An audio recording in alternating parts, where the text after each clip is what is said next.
Represent California's 9th District, and he joins us now with the plans that he has for his constituents in our nation's capital. Good morning, Josh. Thank you for being here. Good morning. Great to be here. Of course. And this time around, focusing on the election, it was a closer race than it was in the past. And we know that you were facing former Stockton Mayor Kevin Lincoln, a Republican. Why do you think that it was so close among voters? Well, we're still counting ballots, but overall, it's really encouraging to have this vote of confidence from folks across San Joaquin County. I think it was close because of the national environment. People really want change, and I think one of the reasons we were successful is our mission to lower costs, to improve public safety, protect women's rights, resonated with folks across the valley, and now we have to get to work. And speaking of your message, I know your constituents, there's a bit of a dichotomy. You're serving folks that are in those rural areas, also cities. So how do you think you're going to meet all of their needs?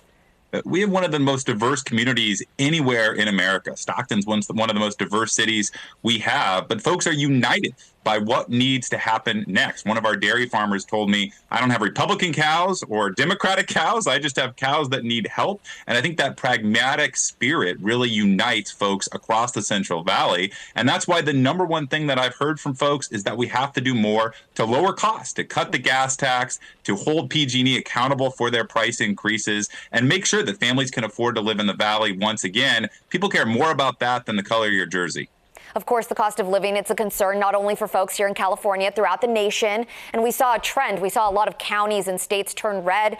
Even here in California, 10 counties flipped to red. So what do you think that says about the Democratic Party here in the state and their plan moving forward? How are you going to work with other leaders for these next couple of years?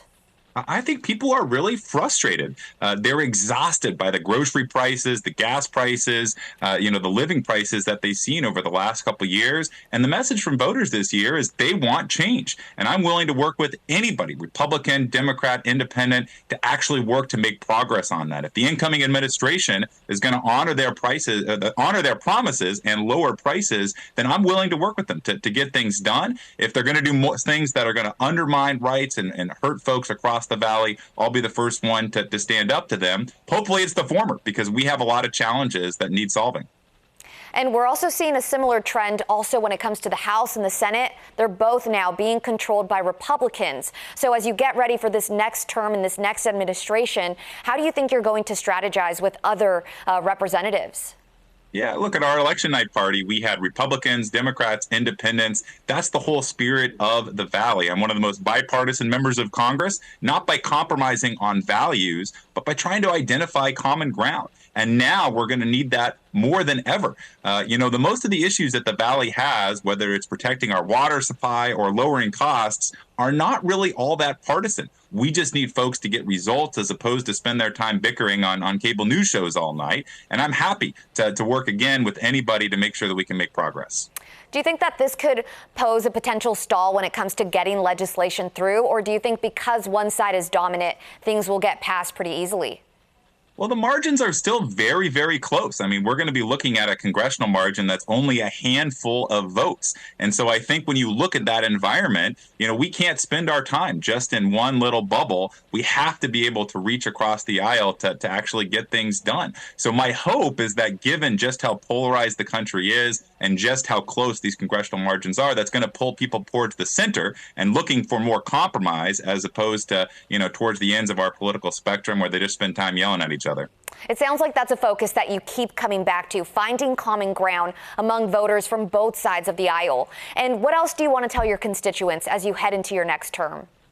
My message is really thank you. I'm a fifth-generation resident of the Central Valley, and now I'm raising my two little daughters, our 6-month-old, our 2.5-year-old, to be sixth-generation residents of this beautiful community. And we want to make sure that the same values that I had growing up here are protected for the next generation. It starts right now with that mission to lower costs, improve public safety, and protect women's rights. If we can do that, I think we're going to be in a good spot. All right. Well, thank you so much for joining us this morning. Again, Representative of the 9th District, Josh Harder, with us. Thank you again.